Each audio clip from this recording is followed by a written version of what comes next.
welcome to the Gooners Talk, back in with you guys for another show, for another episode of our, season previews now. No more tactical, I say no more tactical breakdowns. Oh, you can't avoid it. You can't help yourself.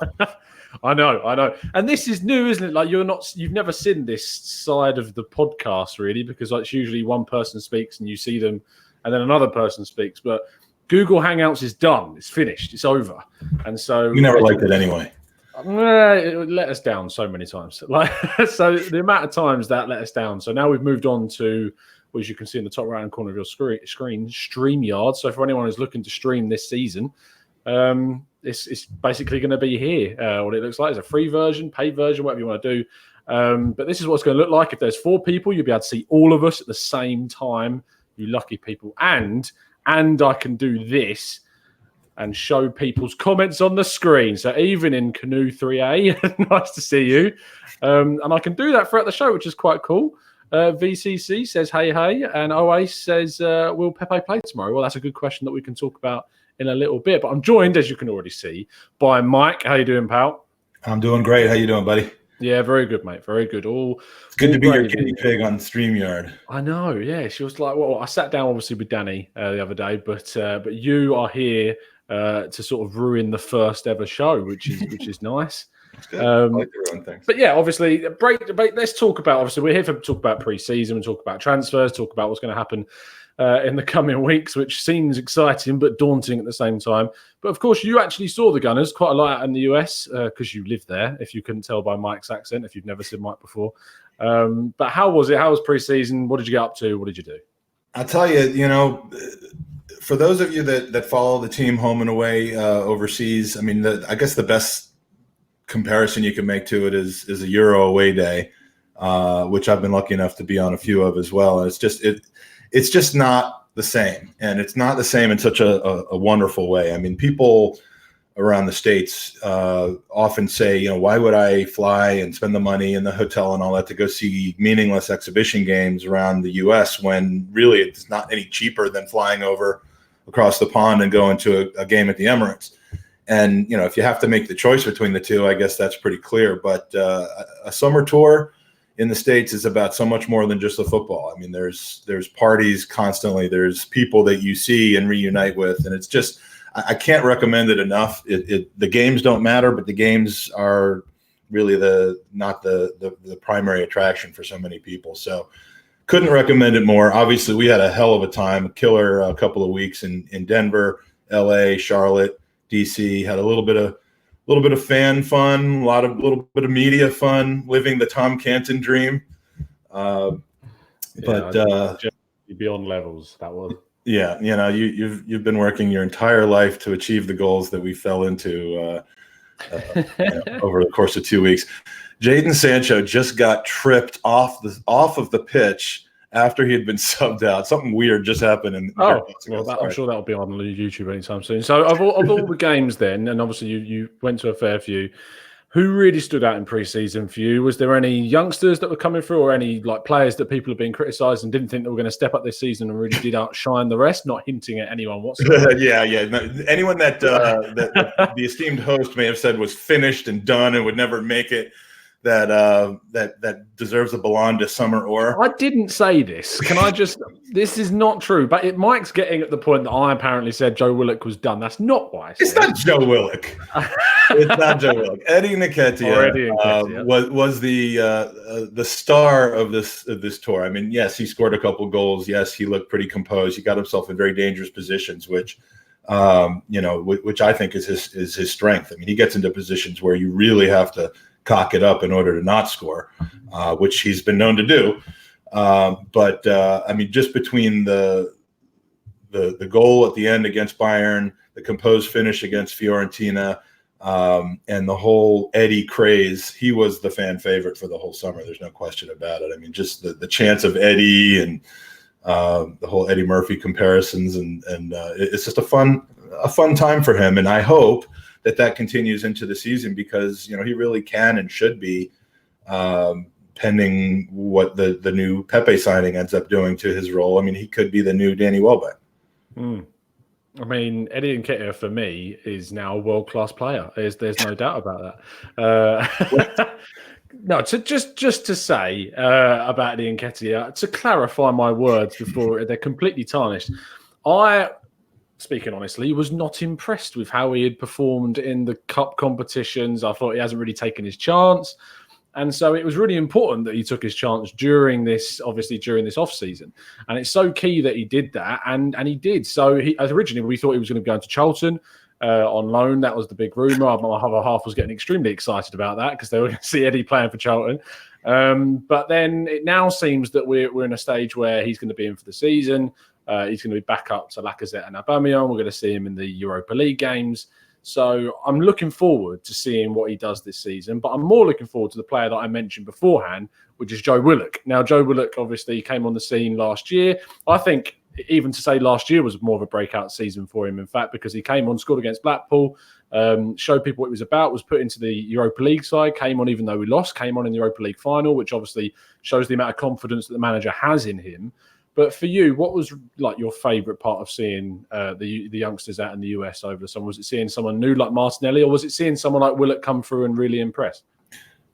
Yeah, I mean, the fact that Joe Willock's summer was kind of just a normal preseason summer where he played important minutes in important games, but unimportant games. But that's kind of a testament to where he is right now. He is and belongs in that 18 or 24 players that are going to be, among the people selected every single week.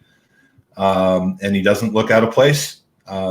Surely he's not going to be the first person on the team sheet, nor should he be. But I certainly think we'll see him on a regular basis in the cup games, in the Europa group stage, and he'll have a chance to shine. He looks every bit like he belongs out there.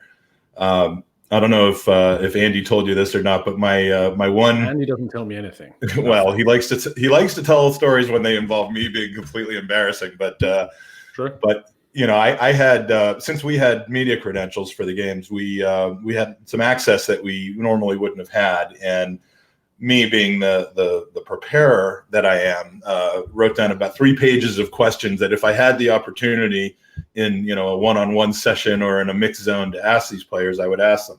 So here I am holding that, not even looking at it, and Joe Willock after the Denver game is walking past. And what I meant to say to him, what I was trying to say was, I'm looking forward to seeing you break into the first team this year. What I ended up saying was, good luck making the team. Wow, which is like he was for any Americans, like he was a punter that was signed at the last minute by a team for training camp in the NFL. Yeah, good luck making the team. And as the words were coming out of my mouth, I just turned away and I was like, oh, fucking, I'm such. I love that you didn't even sort of try and turn it around. You just sort of went, no, I've dug my grave. Now I'm going to lay it. He's walking by me, so he's already passed me by the time I say that, and it just I just trailed off into this self-loathing,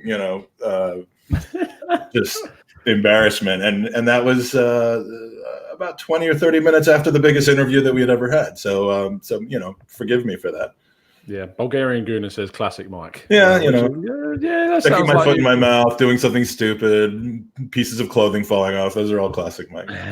Right. So obviously, we can't really talk much about the US without mentioning who you sat in a room with whilst over there with your good friend Andy. We did obviously do a podcast on the entire thing. We broke it down, you and me on the show. And if you want to go and check that out, you still obviously can go and click on that video. In fact, after this is completed going live, I'll put it in the description.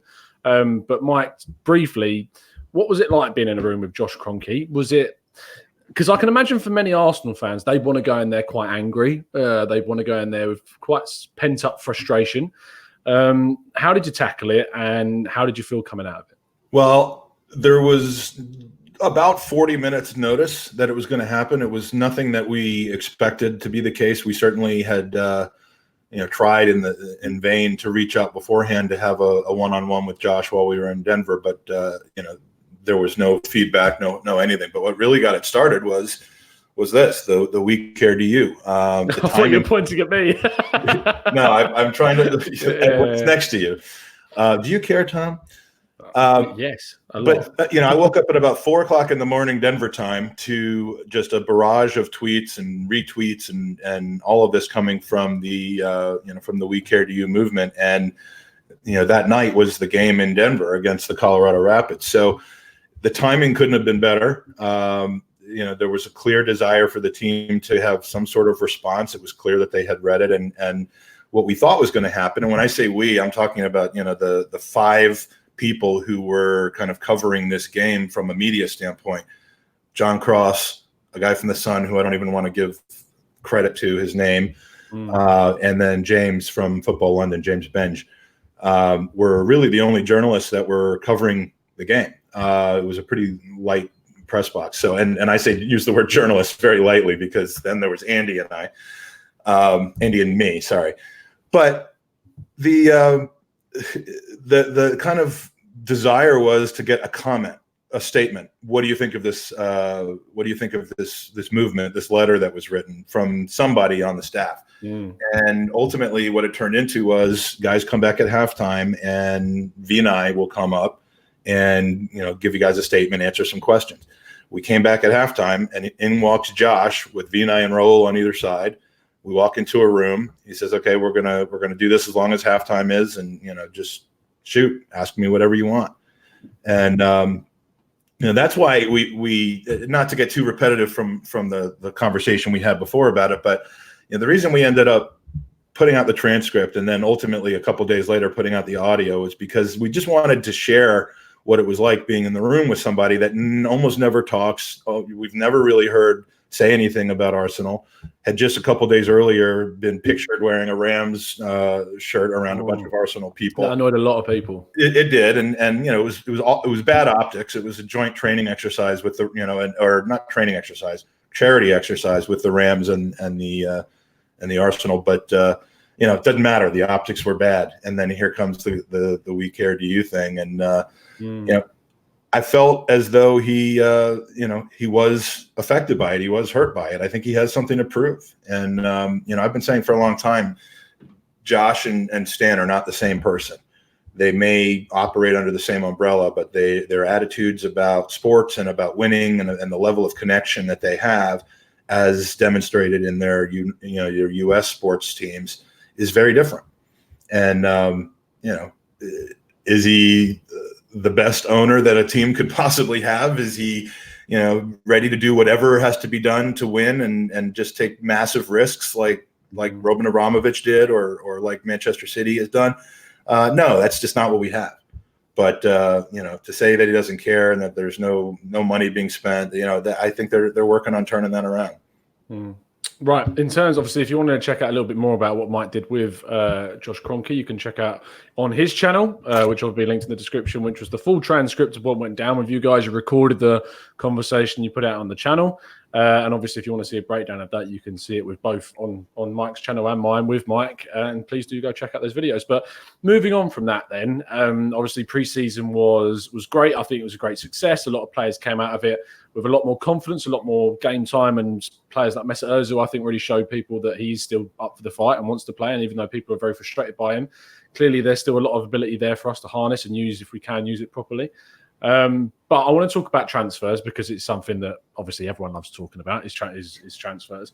So for you, at this point in time, we've signed William Saliba and sent him back on loan to Saint Etienne. We've signed Martinelli from Brazil, from Ituano, and he's basically been integrated into the first team as quickly as possible, which is great to see.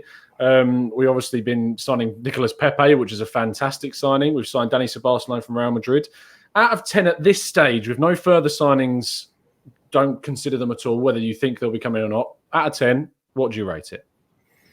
It's a 7 so far. Okay. The only reason it's not higher is the obvious one, which is we're still really kind of lacking at having a just automatic first couple of center backs. I just feel like we're one center back short. But if we close the window without signing a center back and we go with what we've got, and let's assume that Koscielny doesn't come back, it's going to be an interesting season with a lot of it's going to be high scoring games, and there'll be some games where our offense can't put it together and we lose 2-0 to a team that we shouldn't lose. I mean, and that's the head scratching thing about why we wouldn't just have gone there and just poured money into a central defender, because we have a bunch of 5 or 6 rated center backs and no 8 or 9 rated center backs. And that's not the way to really compete for a league. It's a shame that we can't sort of get these things over the line. The Kieran Tierney one is obviously rambling on. If we don't sign a centre-back, like you say, it's going to frustrate a lot of people in the chat box. I mean, Liam Goff says there with a defender, he rates it a 9 out of 10. And I would too. Yeah, and I can't really disagree with that. If we get Tierney over the 9, I think it goes up to an 8. If you get a centre-back in, depending on who it is, it could be a 9, it could be a 10, even depending on who it is, of course. I mean, can you rate any transfer window a 10? Because obviously then you're saying it could never be beaten, so maybe not. I mean, it depends on if you're grading on a curve, because the and I'm using teaching terms now, Tom. So I'm stealing that career from you as well. Did you see my video when I did the breakdown of the Q&A with the fans? And as soon as Raul Senielli brought up evaluating like a school, I was on that immediately. I was like, no, that's not how it's done. That's not how you do it. No. Yeah, I was hoping you'd say something there. Well, yes, of course I saw that video. I watched it approximately 4,000 times so that I could get you those clicks. But I'm a little worried about this Tierney thing. I mean, are we buying damaged goods? What is the situation? As someone who's had a career-threatening injury, Tom, what are your thoughts on what he's doing? Oh, you're never going to let this one go. Well, it's really difficult because the rumors are, for people that don't know, is that Kieran Tierney supposedly won't be playing for 8 weeks, even if we do sign him, because of his injuries. So he's got pain in his groin, pain in his legs, pain in his abdomen. About when he kicks the ball, everywhere he has pain. I mean, we all have pain. God, I can't wait to have this guy. It doesn't sound great, does it? Especially when we're spending upwards of £25 million on this guy. But I want to say the words, it is what it is, but I mean, it is what it is. But I don't know if this rumours are true that he wouldn't be playing for 8 weeks. If I give you the scenario, I say he's out for 8 weeks. For you, do you then go and say, okay, we'll look at someone else? Well, it would be easier to answer that question if I honestly knew a lot more about the kid. I'm not going to claim that I ever watched him play at Celtic. It's really just the hysteria of fans saying that he's good and that he's the next Andrew Robertson or whatever that guy's name is at Liverpool. I don't care. But it's hearing those things from people who, most of which know what they're talking about. That has me excited about him. And obviously, Nacho Monreal probably can do the job for one more season. And that's about it. So we do need to kind of have a left back of the future. So I wouldn't really look at this on any kind of an evaluation of 8 weeks. If it's an injury, if it is 8 weeks, and I'm seeing in the chat box some people saying that was debunked. But even if it was, under your theory, I probably would still sign him because we have cover there now, and the types of injuries, other than just the gut wrenching pain that he's apparently in every moment of every single day. Pain. But it seems like it's a short-term injury, so it's intense, but it's short-term. I'm just seeing if I can find a decent source that can actually show that he's going to be out for these 8 weeks. Because at the moment, all I'm seeing is the Metro now. What we know about the Metro is that. But I mean, you can see it on the screen now. I'm just going to add it so people can see. Just to show off more. So there you go. Kieran Tierney's Arsenal transfer in jeopardy as Celtic star faces 2 months out. I mean, do we believe that? The Metro also has us signing Lionel Messi in a 240-year installment deal. But yeah, I mean, if he's as good as people say that he is, then that 2, 4, 6, 8 week absence isn't gonna affect me too much. When he comes back, it'll be like a new signing, like a new signing. Yeah. So yeah, I'd still go for it. I don't really know of a lot of other left backs that are in the market that are, in the same price range that we can afford to take a chance on right now. It's not to say that there aren't any, but no one else has been mooted. So why not? Well, as Matt Hale says there, he says it's BS. So there you go. I think that's a good place to sort of end it. Nicolas Pepe then, can't really talk about transfers without talking about him. Record signing for the club, £72 million, paid in instalments. Better than Zaha? Prefer him to Zaha? I mean, that was the player that we were in for originally. Are you happier with Pepe over Zaha? Yeah, because and we may still be in for Zaha from what I'm reading. But yeah, the Zaha at that kind of a price is. I've actually watched Zaha play. I haven't seen that much of Nicola Pepe. You've scouted him. He was a child. Yes, I've scouted Zaha. We've been together to go see him play, and I'm not a fan. I don't really. I think he's a lot of flash, a lot of step overs, not a tremendous amount of finished product, except for when Mustafi gives him goals. And it just the prices and the complication of the transfer just turned me off. So, it's one of these situations of, the less you know about somebody, the better sometimes, because Pepe seems every bit to be an exciting player. He seems to have kind of more polish, I think, than Zaha does. And he cheats less. I've read that. Zaha, I just don't, if we sign him, I support him. I would hope to be proven wrong. He's certainly an exciting player. He puts, when he's on the pitch, things happen. It's just not always good things. So, yeah, I would certainly rather have Pepe. If somehow we sign both of them and Coutinho and Messi and Ronaldo, then I think we got a chance at the league this year. I suppose the final question is, whilst we've had a great, obviously someone we talked about how we would rate it if we signed a defender, is it frustrating for you that we haven't done that yet? We haven't actually gone out. We hardly even linked with a centre-back at all at the moment. Well, it is frustrating until you see what the pricing has gone to. As of 2 days ago with Harry Maguire, or yesterday, whenever that was, that's just ridiculous. If Maguire's an 80 and does that inflate the market? Does that make ordinary center backs now 50 or 60 million pounds, just minimum? If so, then, why would we? And we kind of have to go with what we have. I'm interested to see Chambers play there, but I've never been too comfortable. I'd rather him be kind of a plug-in at defensive midfield. We can always, hey, we've got. You know who we have? We have Mo El-Neni, and he will save us at center back. He's the best center back I've ever seen. But yeah, it's underwhelming. But the problem is we do have a ton of center backs. It's just that none of them are like super, super high quality. So every week it's going to be the poo-poo platter. It's going to be Socrates and Medley, or it's going to be Mustafi, God forbid. It's Well, that's okay. Let's talk about Mustafi then. You say Mustafi, God forbid, and a lot of people have been saying that, and I'm included in that. And obviously, we had a chat in the group chat the other day with Drew. Drew is very much on the line of, he's not saying we must keep him. He's saying that he's happy for Mustafi to sort of be in the team and provide us with that extra cover. For me, I think he needs to move on for many reasons, as I highlighted. First one being, you've got a £90,000 a week player who's not going to be starting. You've got a player who's psychologically continuously bombarded with fan abuse, with players getting frustrated, with him doing the same thing on the pitch. The offside thing he does when he puts his arm up all the time. That makes me want to punch my television.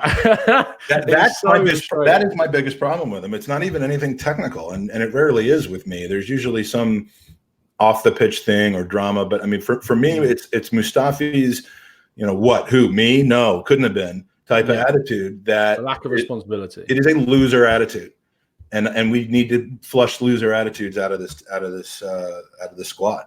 And whether he played quite well the other day, I think against Lyon, was it?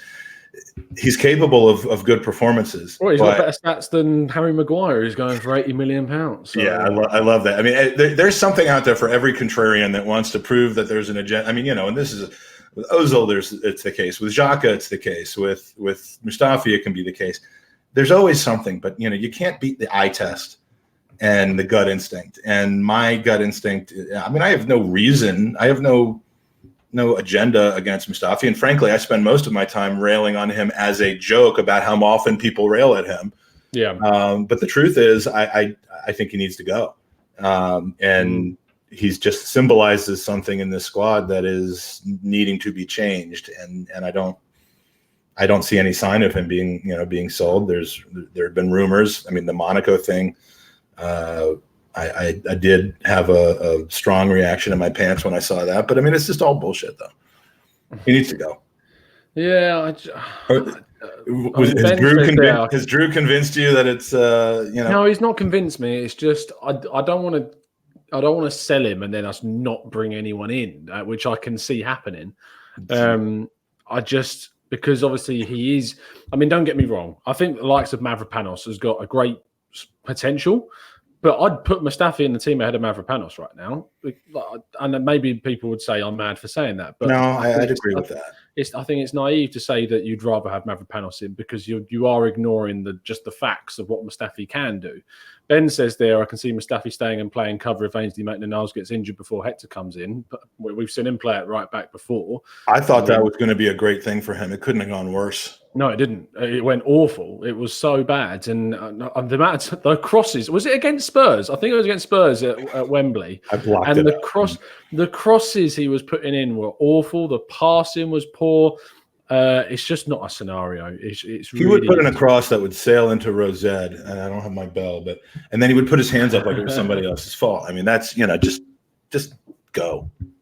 This is great. I can highlight people's comments when they agree with me. So if you want to get on the show, you just have to say you agree with Tom. This is great. I love this.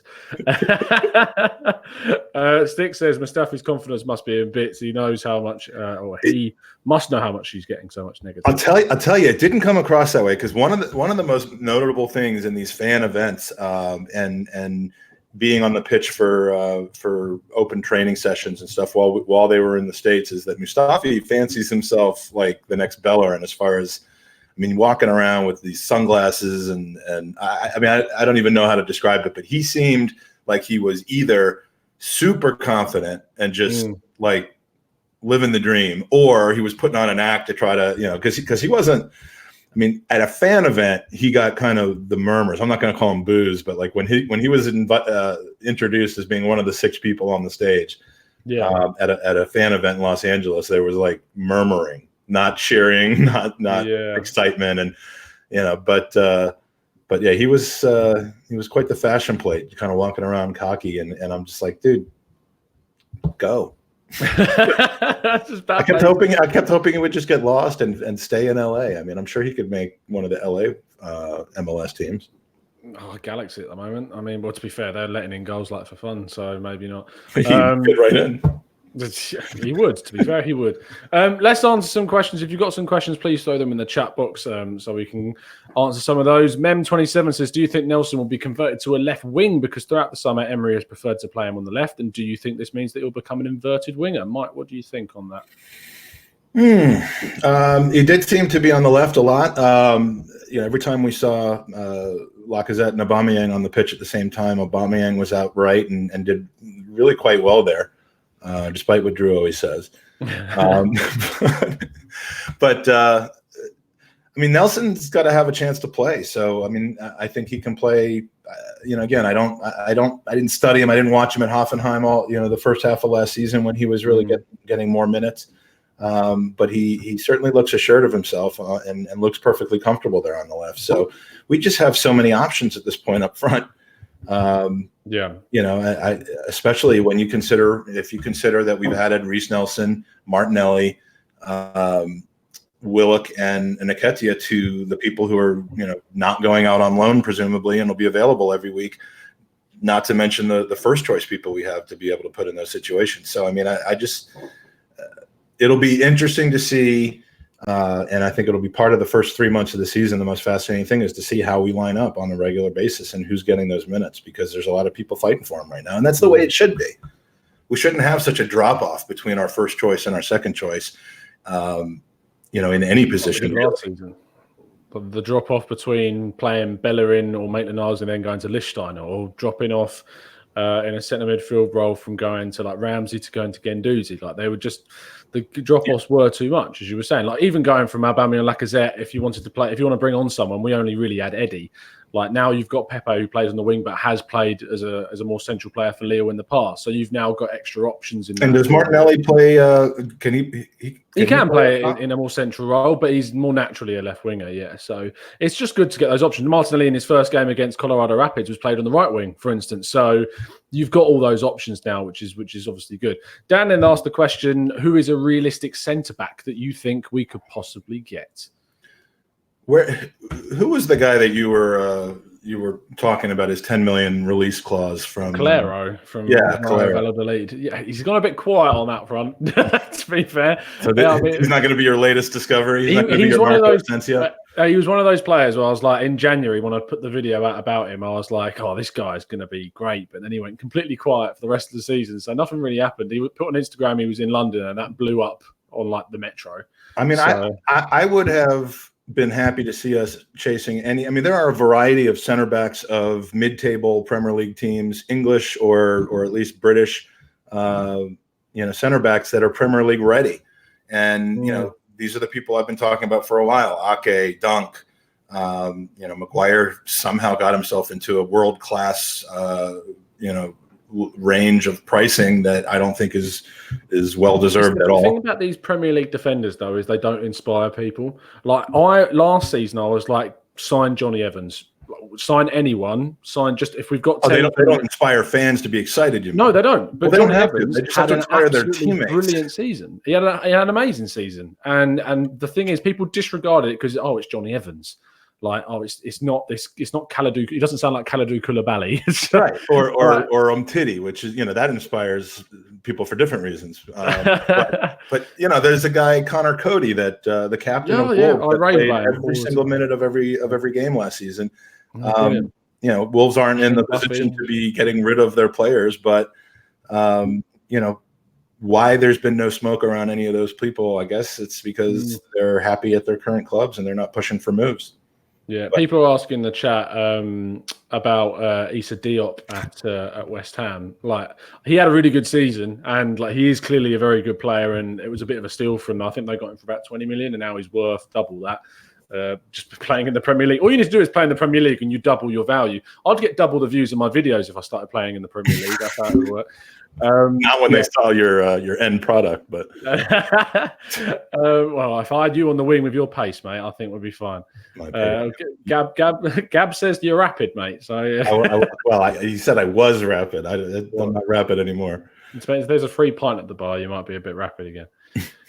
Dark Zero says, what do you think we'll see against Barca, against Arsenal? What Raul Signali see? Oh, hold on. This is completely different. What we see, Barca versus Arsenal at 7:00.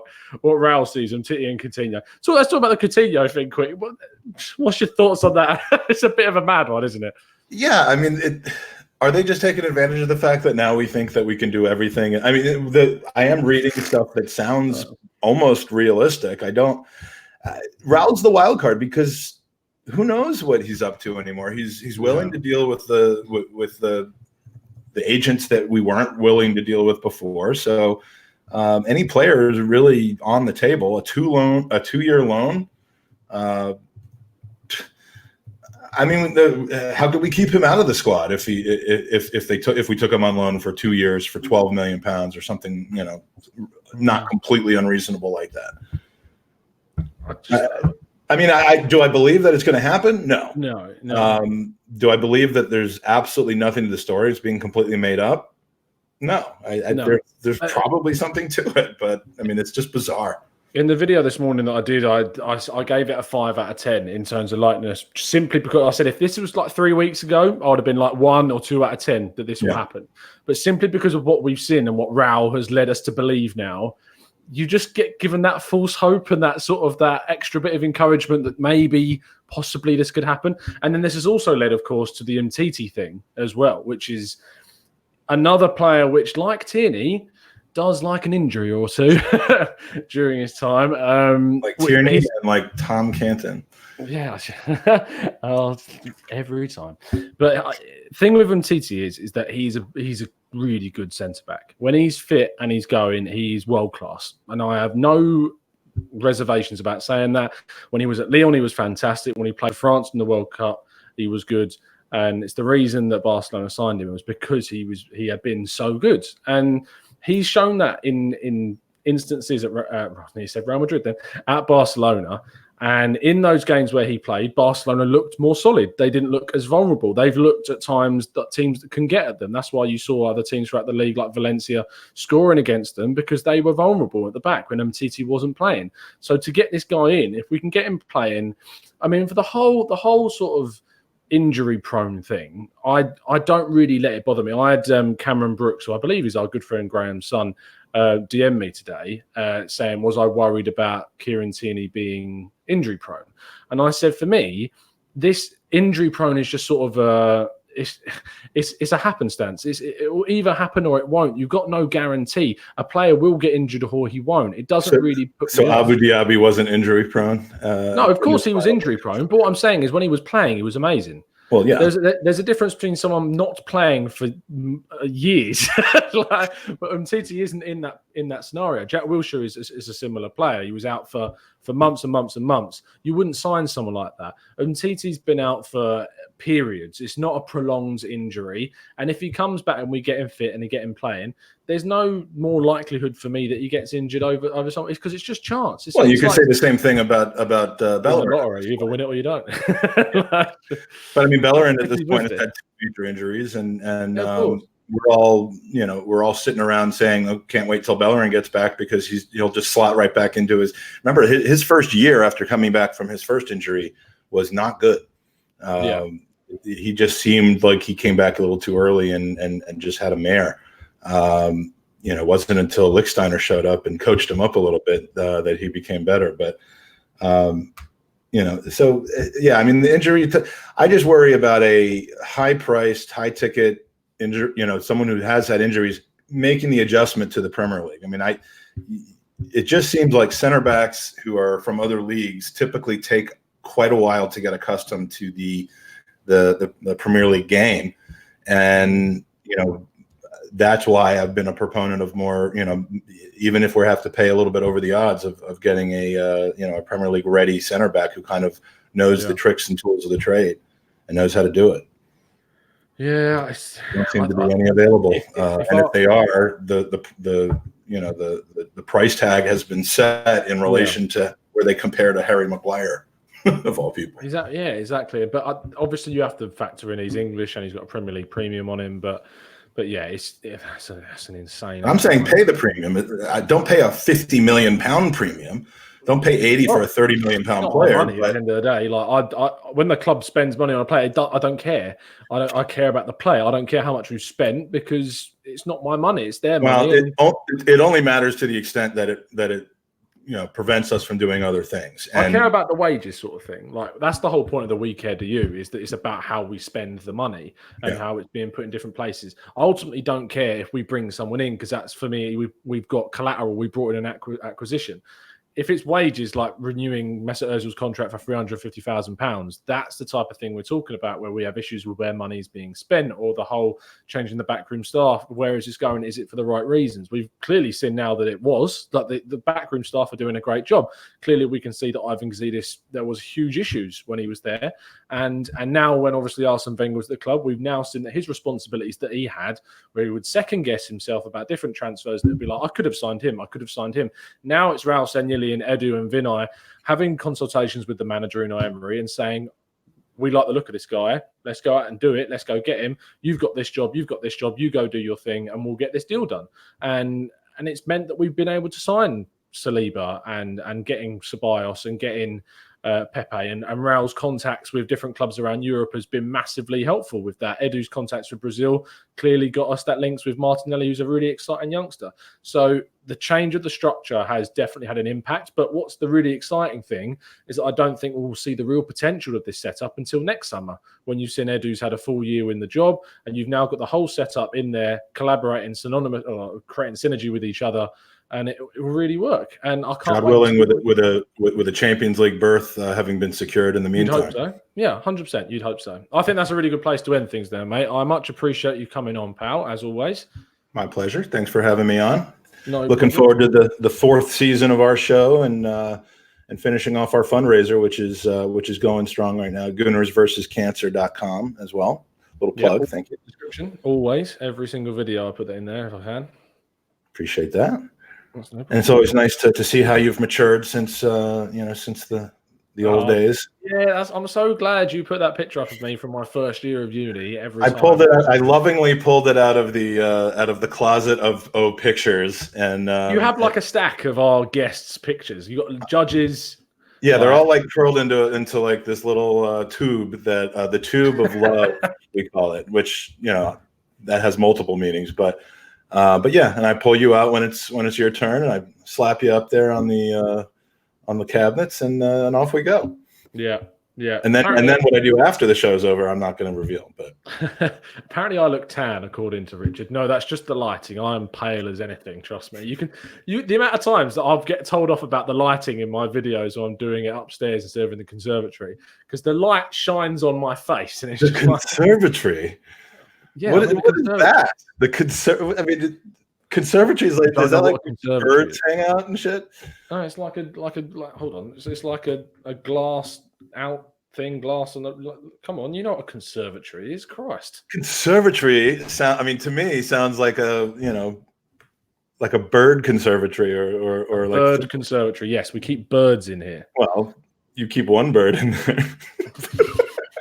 What was that? That was awful. That's called a patio or not a patio, but like a sunroom. A patio is what's outside the conservatory. I've now got wires all underneath this laptop, and I can't when you combine your posh accent with the word conservatory, you should have lived in Knightsbridge, not me, with that kind of language. But all right, well, I hope one day to visit your conservatory.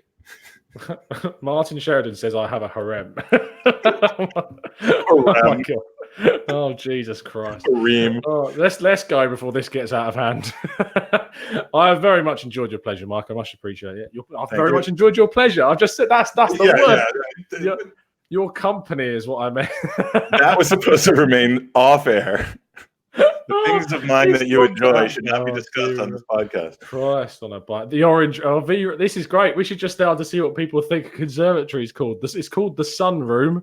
Yes, sunroom. The sunroom. We have a sunroom upstairs, and the sun comes into the room. What are you conserving? Conservatory. What are you conserving? It's not a conserving. It's conservatory. Conservatory. I don't understand how your conservatory is a place where you conserve things. You can serve breakfast. You can serve. I'm not going to be able to conserve my patience if this conversation goes on. But this is absolutely dreadful. Absolutely dreadful. This is your official interview tape for your next media gig. This is the portfolio. This clip here is what I'm going to get a job with. You have on the person who accomplished massive media journalistic things and also likes to talk about conservatories. Yeah, Joseph Maseko says it's Tom's tomb. Oh my God, this is getting darker by the second. Absolutely awesome. So we're gonna have a great season. I'm looking forward to supporting the Arsenal. I just heard myself. Please end my show for me. Yeah, you're getting off topic, man. You're talking about conservatories. So, Ben Parfit says a conservatory is a room for people who like to go outside but don't want to go out in it. I like that. I like that a lot, actually. Right, I'm going to end things there before Mike has a heart attack and leaves us. If you've enjoyed this video for some reason, please do give it a like. We dropped like 50 viewers with this conversation. I'm surprised it's only 50 at this point, actually. I know. But thank you. Hit the like button. Subscribe to him. Subscribe to us. Mike. Subscribe to everybody except for like one or two people. I'll tweet about who those people are. Yeah. But yeah, thanks for having me on, Tom. Spiky caps. We'll see you again very, very soon. And as always, up the Arsenal. Now, apparently, this takes longer to cut off live, so I'm waiting for it to cut off live.